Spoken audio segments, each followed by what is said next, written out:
So essentially what our plan is to create a multifaceted platform. So something that provides co-working space, helps fund, and helps provide networking opportunities for artists. So it's kind of a big idea. One of my concerns is we tend to run businesses or start businesses based on our passion.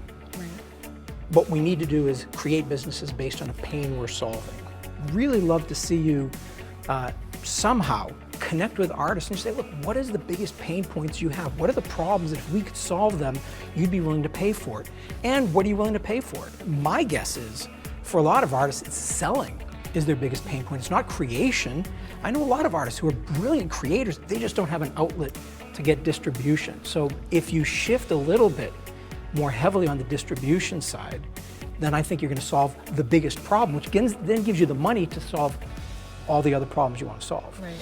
So just some background on like the idea that we're working on. So we first today pitched conversation cookies. With all the feedback, it was definitely clear that people love their sweets and they really just want to get conversations started. I think it's a great idea to be a physical product. So I would think about which companies already have mass distribution. For example, there's companies with subscription boxes, direct to consumer. Perhaps you could leverage their distribution system to get straight to the door.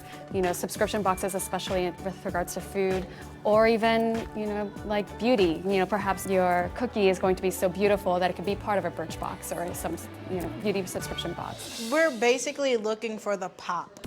We're looking for that thing where it's like, yo, that really doesn't exist. When we look at streaming companies that are out there, they're obviously the same, you know what I mean? The only difference to me that I see is maybe pricing and certain content. I feel like this is a solution chasing a problem.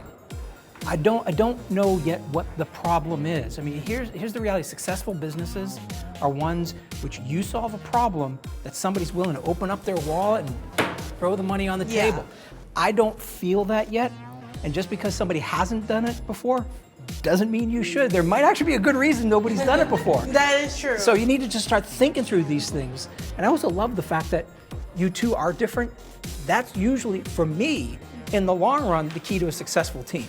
Because if you two get along too well, you think too much alike. So I love the fact that there might be a little bit of tension here. I think that's good, but I think there's a nugget here, but I don't think you cracked the nut yet. Some people think of self-care as maybe a burden or something that takes up too much time. So we want to think about how can we make it so, you know, what is the lowest hanging fruit? What are easy things that people can be doing and make those things really tangible and really efficient and quick, but also still striving towards our mission, which is making self-care integrated into people's daily life. Right. And I would think about how to make each part sustainable by itself so that it's the strongest it could possibly be. Right. Because otherwise it feels like these parts all together might become a really strong whole.